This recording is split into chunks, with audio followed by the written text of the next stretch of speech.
Já pararam para pensar como a informação digital realmente viaja? Como é que um e-mail, um vídeo ou até uma mensagem simples sai de um aparelho e chega em outro, talvez do outro lado do mundo? Pois bem, nesta análise, a gente vai mergulhar fundo na jornada secreta dos dados, desde a sua forma mais abstrata até se tornar algo físico, real. Olha, no fundo, toda a complexidade que a gente vê na internet, sabe, vídeos em altíssima definição, conversas, artigos gigantescos, tudo, absolutamente tudo, se resume a uma sequência enorme de apenas dois números, 1 e 0. É o famoso sistema binário. E para a gente deixar isso bem concreto, vamos escolher uma protagonista para nossa história, a letra B. Usando um código padrão chamado ASCII, ela é representada por essa sequência aqui de 8 bits, 01100010. Esse pequeno byte vai ser o nosso guia nessa aventura. E é aqui que o negócio começa a ficar interessante de verdade. Um número, afinal, é um conceito, uma ideia. Um fio de cobre ou uma onda de rádio é uma coisa física que existe no mundo real. Então, como é que se traduz o abstrato para o concreto? É exatamente essa transformação que a gente vai desvendar agora. A primeira etapa para o nosso byte 01100 é simplesmente deixar de ser só uma ideia e virar algo palpável.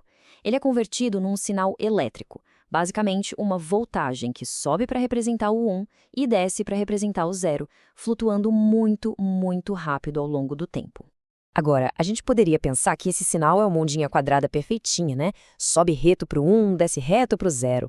Mas a realidade é bem mais complexa e, sinceramente, muito mais legal.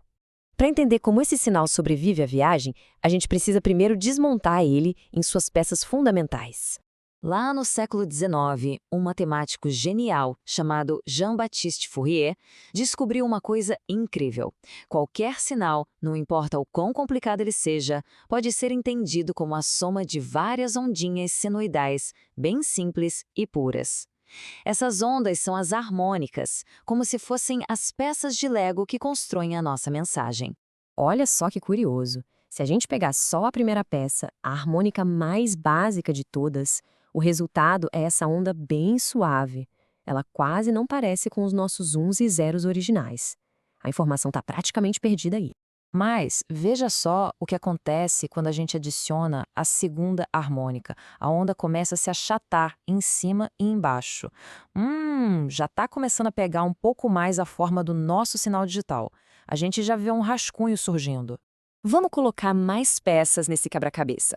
Com 4 harmônicas, a aproximação melhora radicalmente.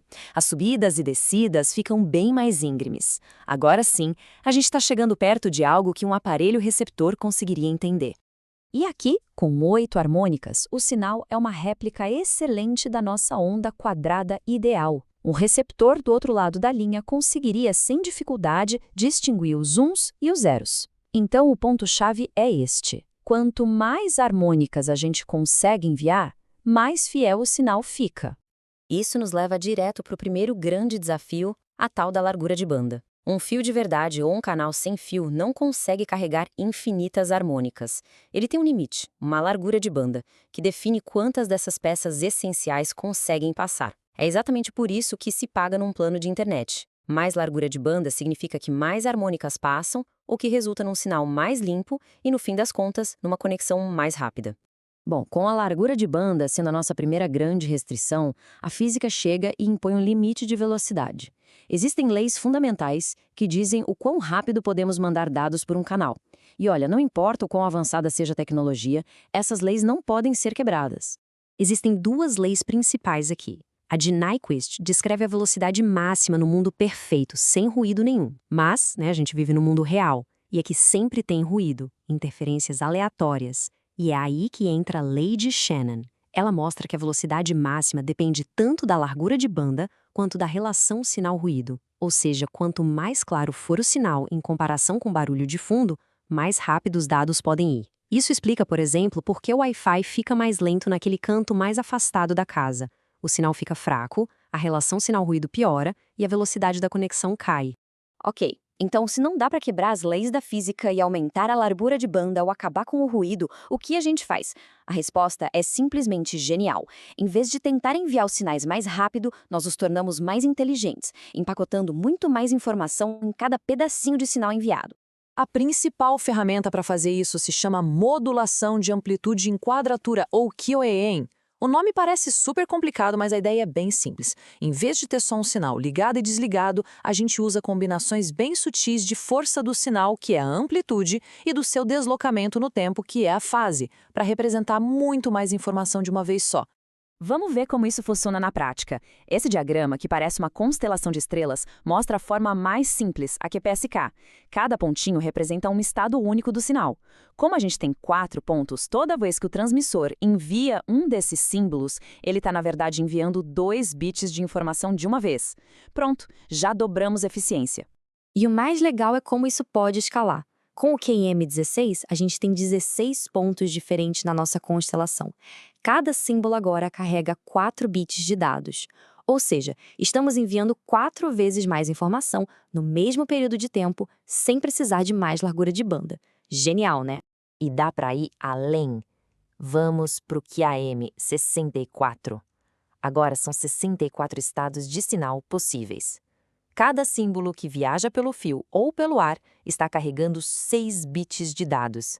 É um aumento exponencial na densidade da informação. Então, o pulo do gato é esse. Em vez de ficar empurrando bits individuais mais rápido, a gente cria um alfabeto de sinais muito mais rico. Cada letra desse alfabeto, que é cada ponto na constelação, carrega vários bits, o que nos permite trabalhar de forma muito inteligente dentro dos limites que a física nos impõe. Até agora, a gente seguiu a jornada de um único byte. Mas a internet não é uma estradinha vazia, né? É uma super via lotada. A próxima pergunta, então, é: como bilhões de bytes de milhões de pessoas viajam ao mesmo tempo, no mesmo fio ou pelo mesmo ar? A motivação para esse compartilhamento é toda econômica. Pensa só, o custo de cavar um buraco na rua para passar um cabo de fibra ótica é gigantesco. Já o custo do cabo em si é relativamente baixo. Então, faz todo o sentido do mundo colocar o melhor cabo possível lá e depois arranjar um jeito de todo mundo compartilhar. E para compartilhar, a gente usa técnicas de multiplexação.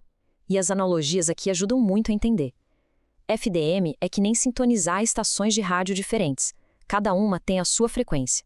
TDM é como se as pessoas se revezassem para falar. Cada uma tem seu tempinho.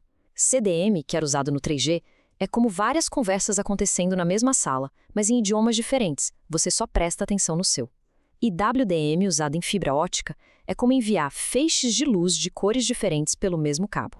É por causa dessas estratégias de compartilhamento que o nosso pequeno byte da letra B consegue viajar junto com trilhões de outros bytes sem que haja um caos. Eles não batem um no outro. Cada um segue a sua rota designada, seja por frequência, por tempo, por código ou por cor, numa dança de dados incrivelmente bem coreografada. E isso nos leva à nossa reflexão final. A jornada dos dados, de bits a ondas, é uma história fascinante de criatividade, de como a gente supera os limites da física com soluções cada vez mais inteligentes. E a pergunta que fica no ar é: qual será o próximo meio, a próxima técnica, que vai definir a forma como a informação viaja no futuro?